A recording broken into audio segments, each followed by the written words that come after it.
My mom wants nothing to do with me because I picked my dad during the divorce. I know it sounds bad, and I have a lot of regrets. Everything was really hard after my parents got divorced when I was 13. Before that, I had a happy childhood and was closest with my mom. The divorce hit me harder, and it did my older sister, who seemed to take it in stride. After the split, my mom moved into an apartment and fell into a deep depression. She drank a lot. And everything felt like a mess. Our custody arrangement was 50-50, but the schedule was tough. I had to switch houses every few days, and with my private school uniforms, I was always getting in trouble for forgetting things. Then my mom moved 45 minutes away from my school. They gave my sister a car to drive me, but since I played sports and she didn't, I often ended up waiting around after school. Sometimes I would just go to my dad's place instead. I asked if I could stay with him on weekdays and my mom on weekends. At first it seemed great, but I noticed my mom seemed less fond of me. My sister was supposed to drive me, but with her own commitments, I often had to call my mom for a ride, and she couldn't always help. I felt like I was spending less time with her, and I could see her growing closer to my sister. Things came to a head when I had a big game during my sophomore year. My mom didn't come because she was taking my sister prom dress shopping. I was so anxious about it, and I played horribly. I felt forgotten and hurt, so I stopped going to her house. We still called and saw each other during holidays, but it wasn't the same. Recently, I've been feeling down. I lost a friend, and my dad's new girlfriend moved in, making me feel unwelcome. She gets upset if I don't clean, but when I do, she acts snippy. It's confusing and stressful. On the other hand, my mom is doing well now. She remarried about a year ago, and he has 2 kids, Jake and Emma, who are nice but still strangers to me. Before Christmas, my mom asked if I would give one of my old American Girl dolls to Emma. It wasn't an heirloom, just something from my cousin, and I didn't feel comfortable giving it away. I kept asking about Christmas plans, but she didn't share much.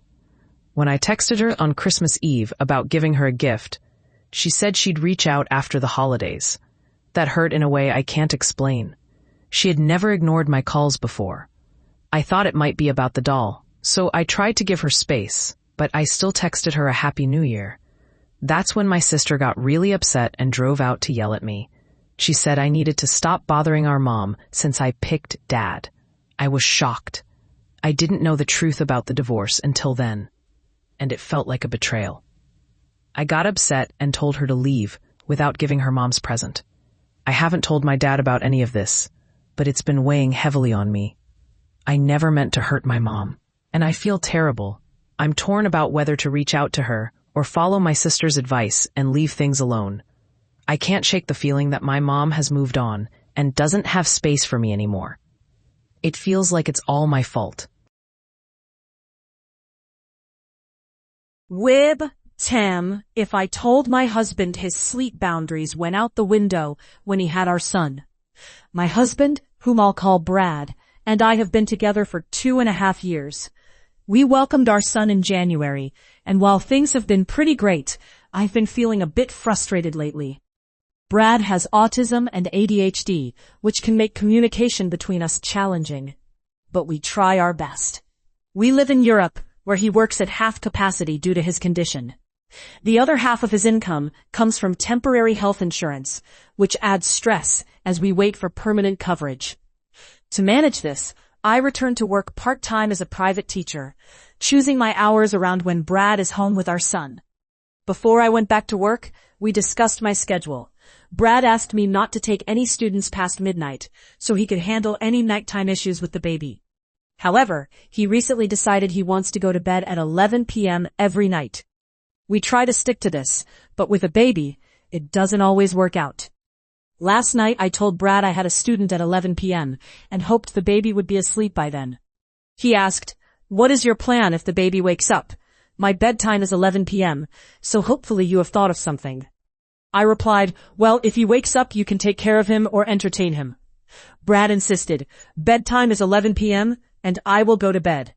At 11 p.m., the baby was asleep, but Brad had just gotten out of the shower. He must have woken up right as I started my lesson, because when I came out of my office, he was walking around with the baby. I nursed our son back to sleep and went to bed shortly after 11:30 p.m. This morning, Brad seemed annoyed with me. When I tried to hug him goodbye, he didn't hug me back, which was unusual for us.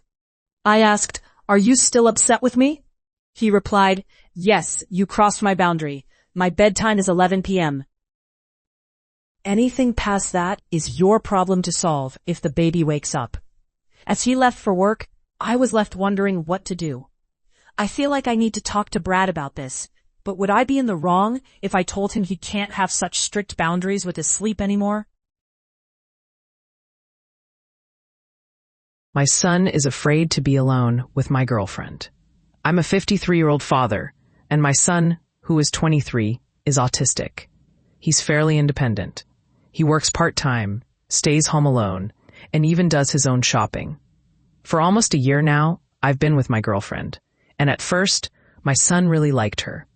He would talk about how cool she was and how much fun they had together. But lately, things have changed. Whenever they're alone, there seems to be some incident. I come home to find her upset about something he did, while he sits there with his hands over his ears, confused about what went wrong. I usually side with him because I've had many conversations with her about how I need her to communicate with me before she tries to discipline him.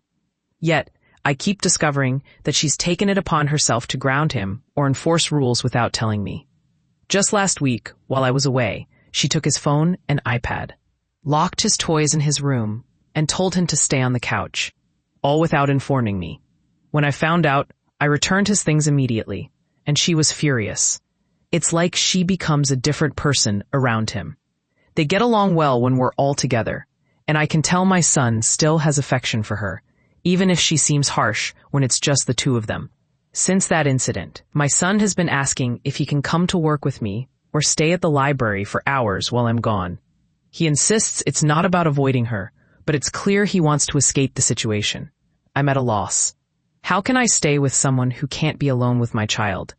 Every time I bring it up, she gets defensive, claiming I'm too soft and that my son is manipulative. I just want to find a way to keep both of them happy. It's not unreasonable for me to want my son to feel safe and comfortable around my partner. How can I fix this? Update. My ex-wife wants me to be with her in her last days. It's been almost 3 weeks since I last shared my story, and a lot has happened since then. My ex-wife, who I've known since I was 10, cheated on me, but is now dying, and wants me around before she passes. I want to express my gratitude to everyone who offered advice and shared their experiences with me. Taking your suggestions to heart, I had a long discussion with my ex. I reassured her that no matter what, she will always be my first priority. I made it clear that while I wanted to say my goodbyes, I wouldn't act like her husband. It would be more like reconnecting with an old friend. I also promised I wouldn't spend the night or be alone with her. After our talk, she seemed more comfortable with the idea of me visiting. My sister, after a lengthy discussion about my role during the visit, agreed to the boundaries my ex and I set. A week later, my sister and I arrived at our old home. It felt surreal, and while memories flooded back, I didn't feel sadness or anger. When I saw my ex waiting for us in the living room, she cried as I walked in. Some might think she was faking it, but even though she was still strong, it was clear something was wrong. I hugged her, and we talked for a few hours while my sister prepared lunch. I shared pictures of my kids and stories about their lives.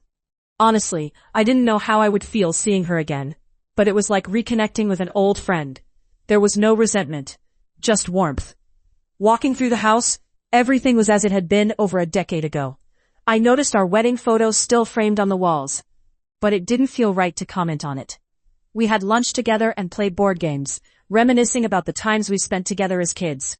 It was genuinely nice. As I left around 6, she was sad, but understood.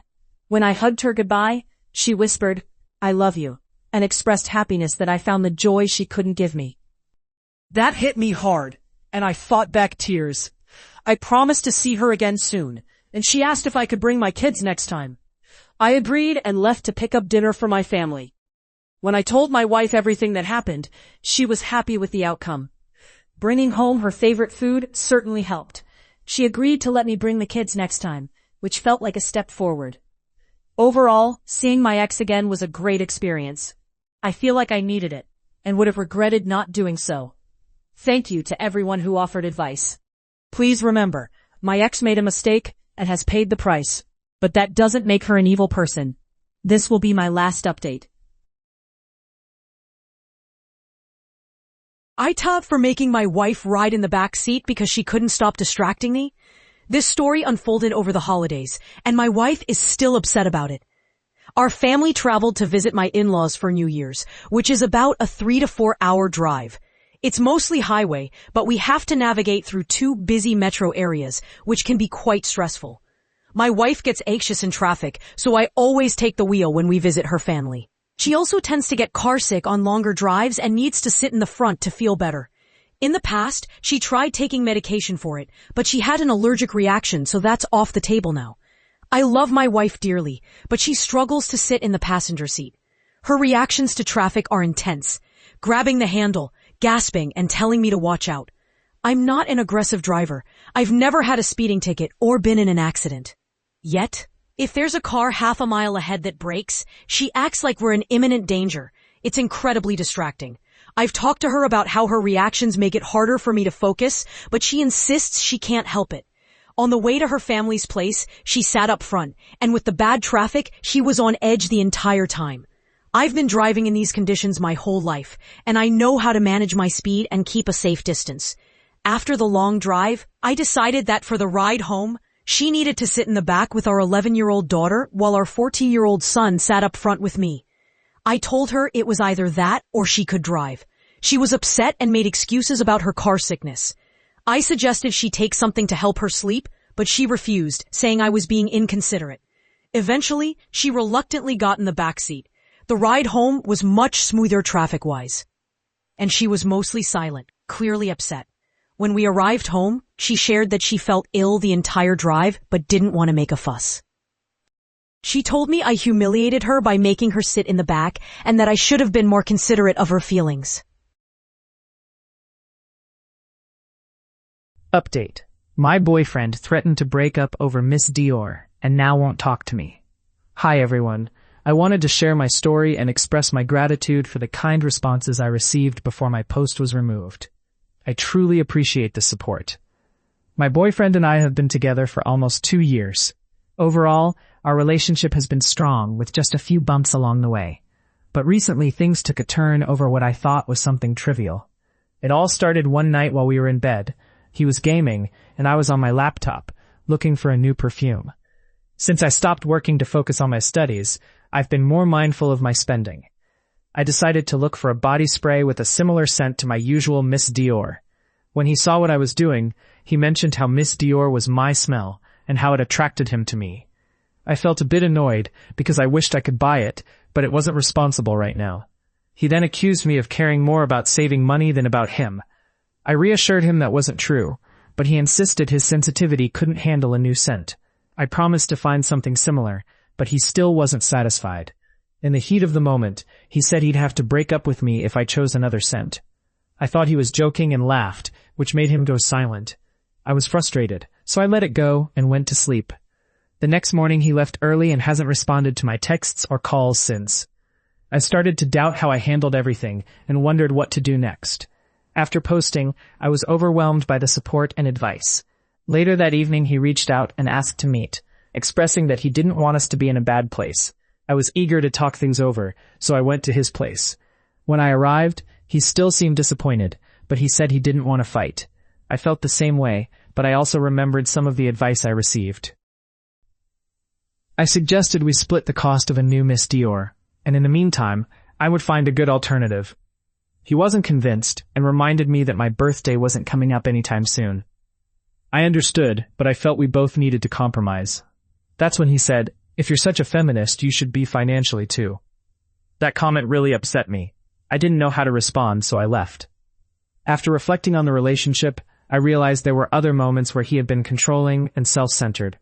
I had brushed them off as minor issues, but I now saw them clearly. I asked him to meet again today, and I ended things. I feel terrible, but deep down I know I'm better off, So if anyone has advice for a nice, affordable body spray, I'd love to hear it. Is becoming a stripper worth losing my relationship? I'm 24, and I did what everyone said I should do. I went to college, earned my degree, and now I'm facing $25,000 in debt that feels impossible to pay off. Since graduating last year, I've applied to over 200 jobs. I've had 2 interviews, received countless rejection letters, and only one job offer that pays the same as my old job. I feel like I'm drowning financially. All I can afford is rent and my car payment. Honestly, I feel like a failure. I'm considering putting my morals aside and stripping for 3 months to make enough money to pay down my credit card bills and student loans. I just want to have a savings account. My boyfriend is 25 and such a wonderful person. He's a full-time caregiver for his mom, so he doesn't make much money. But I love him deeply, and that's what matters to me. I promised him a Steam Deck for his birthday, and he's been so excited about it. Today, I went over my finances and realized I can't afford it anymore. He says it's fine, but I know he's disappointed, just like I am. I'm sinking financially, and stripping seems like the only way to make a substantial amount quickly. But my boyfriend told me he wouldn't date a stripper. Now I'm torn. Do I risk this relationship to try to get ahead in life? Or do I stay and keep struggling until I find a better job? I've even looked into driving for Uber Eats and Instacart, but there are wait lists for those too. I just don't know what to do. Update. I ended up getting fired from my initial job, but I found a higher paying, more relaxed position that I started today. I didn't become a stripper, and my boyfriend will get his gift for Christmas. My parents sent me an apology letter after I cut them off. It wasn't what I expected. I'm 28, and nearly a year ago, I made the difficult decision to cut off my parents after enduring years of manipulation and control. Growing up, I was homeschooled under strict rules about what I could read or watch. They would even mark out parts of books that made them uncomfortable. When I got my first phone at 19, they installed tracking software to monitor my texts and emails. I remember my sister having tantrums, and they would force her to stay in her room, shutting the door while she cried. I also struggled with ulcerative colitis, which led to my colon being removed at 18. During that time, I fell behind in my schoolwork, but my parents called me lazy for resting in bed with severe pain. They restricted my diet, and I barely got proper nutrition. Despite their control, I found an online community where I could connect with others, mostly without their knowledge. I even met my first girlfriend through this community, but she broke things off, unable to handle the chaos my parents created. Eventually, I met my wife and eloped without telling my parents until after we were married. They believe she has harmed me, which adds to the tension. When I cut off contact, I asked for an apology for everything they had done. On Christmas Eve, I received a card that felt more like a letter. They expressed how they thought they did their best as parents and still don't believe they did anything wrong. They even blamed my ex for my struggles and claimed they never hurt my wife. Reading that letter hurt deeply. After 4 years of trying to explain how their actions affected me, I finally reached a breaking point. I had hoped for an acknowledgement of their mistakes, but instead, I found justifications and blame shifting. They still don't understand why I feel hurt. It's a painful realization that reconciliation may never happen, and that thought weighs heavily on my heart. As a man, I feel I have nothing to offer a woman. I'm 33 and currently living with my parents. I work full-time, but the pay isn't great. After my last relationship ended, I moved back home for a couple of reasons. At that time, I was still at my previous job, saving for a down payment on a house. My parents are getting older, and they can't manage the house like they used to. So, I've taken on responsibilities like yard work, maintenance, and cooking for them. In 2021, after about a year and a half of living here, I accrued some medical debt, but thankfully, that's been settled now. However, I lost my job in late 2023 and struggled to find another one for quite a while.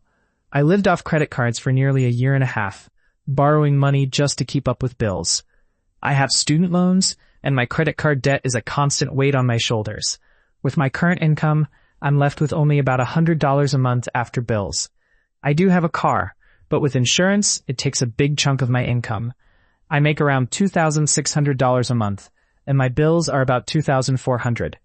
I take care of everything myself: car payments, credit card debt, student loans, health and auto insurance, my phone, and even the internet at home.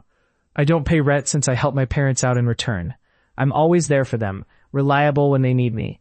But when it comes to dating, conversations with women often stall at my debt and living situation. No matter how I phrase it, I get ghosted as soon as they learn I live with my parents. I try to keep things light and fun, but when they ask, I explain my situation. Still, it usually ends the same way. No follow-up, no second date. Society has this expectation that if you're over 30 and living with your parents, you're a total loser. I've internalized that judgment and started to believe it myself. I cook, I clean, I work full-time, and I manage my own expenses. Yet, I feel like I'm not given the same grace I might have received in my late 20s. With rent skyrocketing, health insurance costs rising, and groceries becoming more expensive, even if I had no debt, my income wouldn't cover the average rent in my area. It's around $1,800, and with utilities and essentials, I'd be in a worse situation if I lived on my own. I've been learning new skills to start my own business and increase my income, but people only see the fact that I live at home at 33. They want a finished product, not someone still figuring things out. I feel like giving up until I can pay off my debt and save for a house, but that could take years, and I'm so starved for affection and love from someone outside my family. The thought of waiting 3 or 4 more years feels like torture. Everyone gets lonely, you know? I don't want to come off as weird to my apparent guardian angel. Most of my life after high school has been a struggle. I jumped from job to job, often due to my inability to perform, a lack of motivation, or just plain rudeness. I think a lot of this stems from my complicated relationship with my father. Even as a child, I found it hard to discover anything I was truly passionate about. I would get excited about something new, only to lose interest after a week or two. This cycle led to severe depression and strained relationships. About a year and a half ago, I went to a barbershop near my house. I was feeling miserable in my latest job teaching music. The barber, a man I had never met, asked me a few questions. After a while, he stopped cutting my hair, looked me in the eye, and said, "You just need to be a barber." I laughed, but he was serious. He told me there was a school right down the street, and I should consider it. Fast forward to today, I've graduated barber school, and now have a job cutting hair. I've never felt this excited or passionate about anything in my life, aside from getting married. The journey has been incredibly challenging, but also fulfilling. For the first time, I've stuck with something for more than 8 months, and I feel like I'm just beginning. Throughout this process, the barber has been like a guardian angel. He not only guided me to the school, but also managed to lower my tuition without me knowing. He encouraged me whenever I felt unsure and allowed me to learn from him at his shop. He shared tricks of the trade and his special secrets that he's picked up over the years. My wife, who was ready to leave me, received support from him and his wife during our tough times. They helped us navigate our challenges while I was in barber school. To top it all off, he secured me a job right next to him at his brother's barbershop. His kindness has been overwhelming. Every time I'm around him, I feel the urge to express my gratitude. I want him to know how thankful I am and how much I want to make him proud. It's as if he's the father I never had. But for some reason, I'm afraid that thanking him might make him uncomfortable. I feel like I owe him everything. Without him, I might be working at a fast food restaurant, single, and in a dark place. I just want to show him that his generosity hasn't gone unnoticed. I want to make him proud, but I struggle with how to do that without seeming awkward. He has a son of his own, and I don't want him to feel like I see him as a father figure. I'm reaching out for any advice on how to express my appreciation without coming off as strange. I ate A for laughing at my stepson and ruining his wedding. I'd been married to my husband for just over 20 years. We started dating when my stepkids were just 5 and 3. Our family has grown to include Adam, 28, Ben, 26, Charles, 20, David, 17, and Ellie, 13. Adam is getting married this summer to his fiancée, Alice. We were all excited for them, and everyone had roles in the wedding. Charles was the best man, the other two boys were groomsmen, and Ellie was a junior bridesmaid. Last weekend, we had a birthday dinner for my husband. As we chatted about the wedding, Ellie mentioned how excited she was to go dress shopping. We planned a trip to a bigger city for her dress and for me to find a stepmom of the groom dress. Suddenly, Alice looked at Adam and said we only needed to worry about Ellie's dress. Ellie joked, asking, "What are you expecting Mom to wear? A suit?" That's when Alice said, "My name isn't going. We're keeping our guest list very limited to family and a few close friends." I was stunned. Adam and Alice had been to our home many times since their engagement, and this was the first I'd heard of me not being invited. Things escalated quickly. Charles asked if they were choosing to uninvite me or if I was never invited in the first place. Alice confirmed it was the latter. Adam said it was because I'm not his mom. Charles, David, and Ellie argued that it was cool to leave me out, especially since I've loved Adam like my own for most of his life. My husband and I sat there, shocked. Adam then turned to my husband and asked, "Well?" My husband said he wouldn't be going either. Adam then asked me if I was really going to let everyone ruin his wedding on my behalf. In that moment, I just laughed. I don't know why, but it felt so absurd that laughter was all I could muster. I told my husband I'd be waiting in the car, and then I broke down in tears. Now, Charles, David, and Ellie aren't talking to Adam. He called my husband yesterday, trying to smooth things over, but remained adamant that I wasn't invited. He even requested I apologize for laughing at him.